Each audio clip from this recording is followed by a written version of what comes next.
नमस्कार, स्वागत है आप सभी का ई पोस्टल नेटवर्क पर, डाक विभाग का सबसे विश्वसनीय चैनल और सबसे बड़ा पोस्टल कोचिंग प्लेटफॉर्म।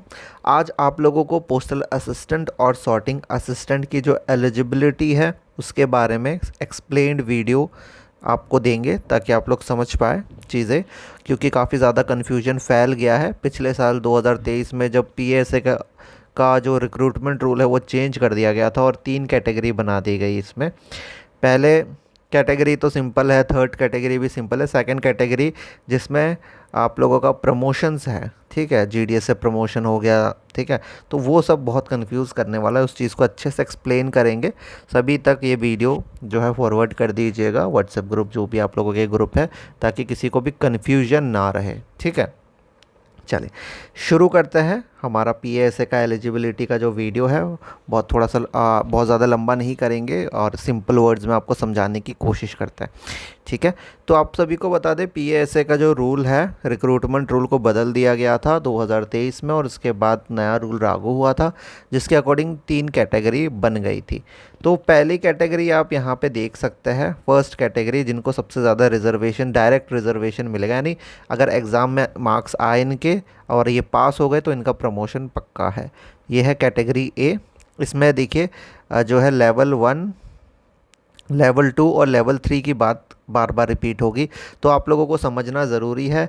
लेवल 1 में कौन से एम्प्लॉय आते हैं, लेवल 2 जो है पे मैट्रिक्स का लेवल 2 जो होता है उसमें कौन आता है, और लेवल 3 में कौन सा आता है, ठीक है।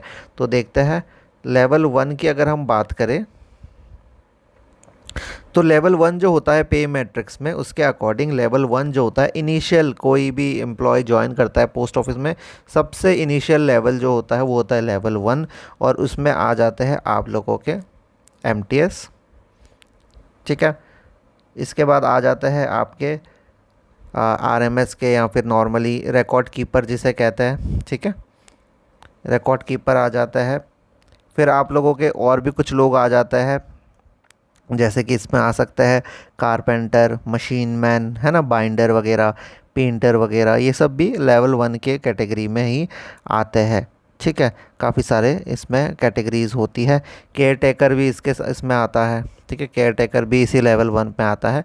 तो इनकी जो सैलरी होती है 18,000 से शुरू होती है, ठीक है। तो ये क्लियर कर लीजिए। लेवल 2 जो होता है उसके बारे में बहुत लोगों को नहीं पता।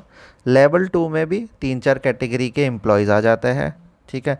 तो लेवल 2 में जो जैसे कि आपका हाईली स्किल आर्टिसन आ जाता है ग्रेड 3 के, ठीक है, तो आर्टिसन आ जाते हैं इसमें।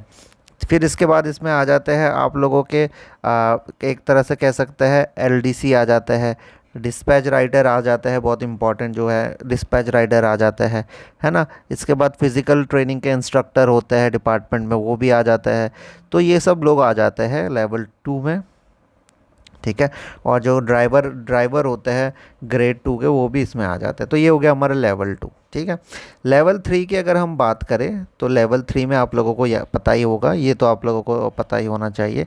लेवल 3 में हमारे आ जाते हैं पोस्टमैन और मेल गार्ड, बहुत इंपॉर्टेंट, ठीक है। तो ये 3 ही लेवल की यहाँ पे बात करी जा रही है, इसलिए हमने आपको लेवल समझा दिया कि लेवल पे मैट्रिक्स के लेवल में कौन सा एम्प्लॉय किस में आता है, ठीक है। तो ये हो गया।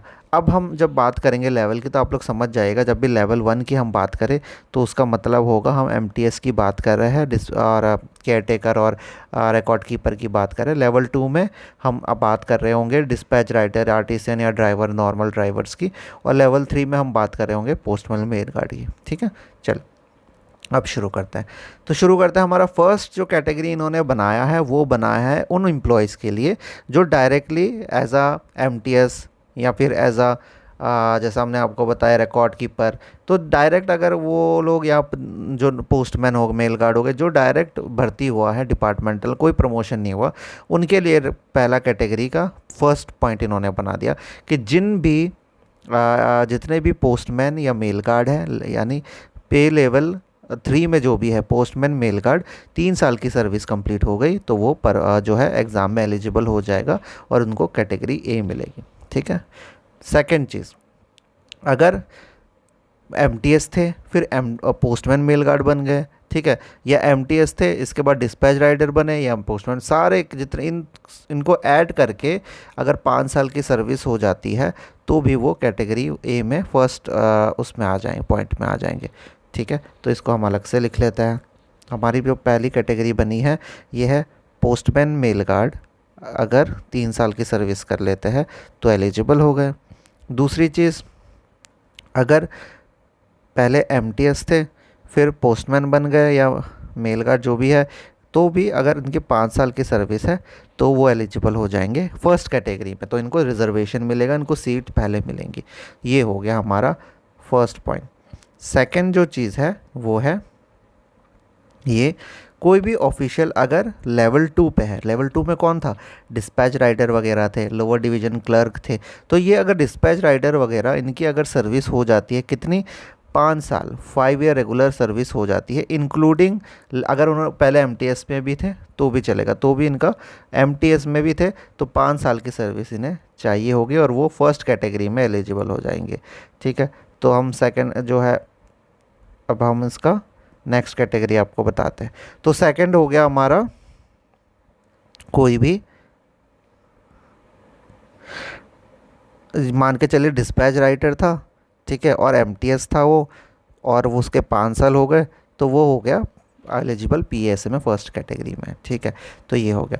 और जो थर्ड है, ठीक है, और जो थर्ड है वो है सिंपल, ये वाला आपको पहले से ही पता है, अगर कोई एमटीएस की नौकरी में पहले आया, डिपार्टमेंटल एम्प्लॉय है वो, और एमटीएस में भर्ती हुआ है एसएससी के थ्रू, जिसके भी थ्रू अगर उसके 5 साल की सर्विस हो गई तो वो पीएसए कैटेगरी में एग्ज़ाम दे सकता है और उसको रिजर्वेशन मिलेगा। ठीक है, चलिए, तो ये हो गया हमारा पहला पार्ट। ठीक है, ये समझ में आ गया, ये कैटेगरी 1 है हमारा।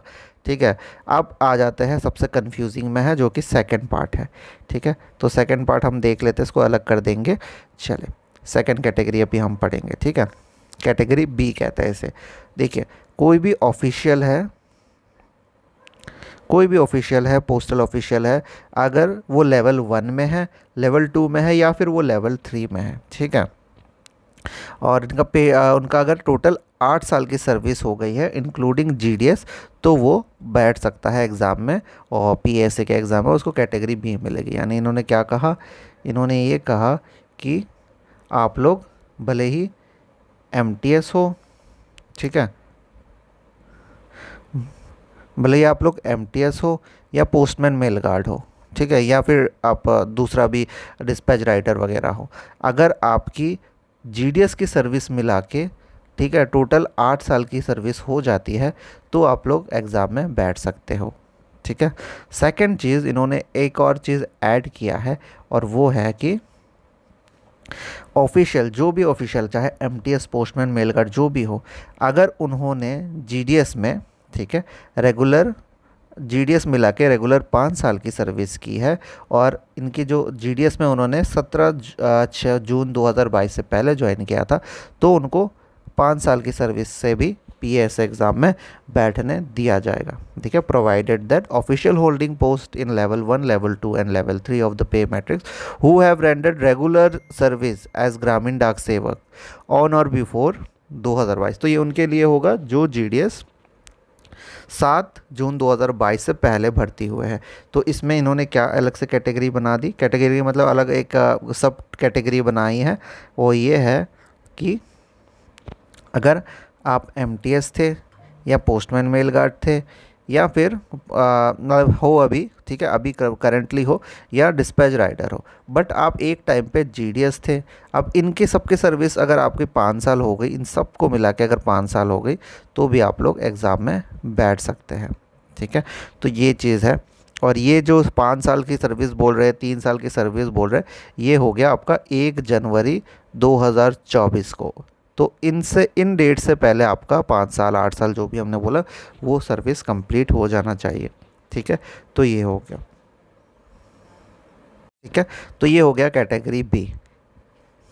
ठीक है, तो ए आपको समझ में आ गया, बी आपको समझ में आ गया।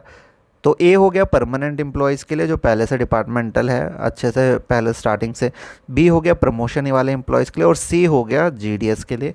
तो जीडीएस का हम आपको समझा दें, एक पहले अगर सीट बचती है तो बी को मिलेगी, और बी में भी जाके अगर सीट बचती है तो फिर जीडीएस को मिलेगी। ठीक है, तो जीडीएस को तो आप सभी को पता है, सिंपल सा फंडा है, जीडीएस टू पीए 5 साल की सर्विस चाहिए होती है। ठीक है, ये हो गया आपका 17 जून 2022 से पहले वाले एम्प्लॉय। अगर 2022 के बाद वाले एम्प्लॉय है, जून 2022 के बाद वाले, तो 8 साल सर्विस चाहिए। तो ये है करंट जो रिक्रूटमेंट रूल के अकॉर्डिंग एलिजिबिलिटी है, वो हमने आपको बताया। इस वीडियो से आपको सभी को क्लियर हो जाना चाहिए, और अब सभी तक शेयर ज़रूर कर दीजिए। जिन्होंने भी फॉर्म नहीं भरा है वो भी इस चीज़ को देख के आराम से फॉर्म भर सकता है। इसमें भी और कुछ दिक्कत या कुछ समझने में कमी रह जाती है तो आप लोग अपने सीनियर से एक बार ज़रूर कंसल्ट कीजिए, ठीक है, इंस्पेक्टर या सुपरिटेंडेंट या डिविजनल ऑफिस में, तो आपको चीज़ें क्लियर होंगी। बाकी सारे अपडेट्स के लिए बने रहिए हमारे साथ। धन्यवाद।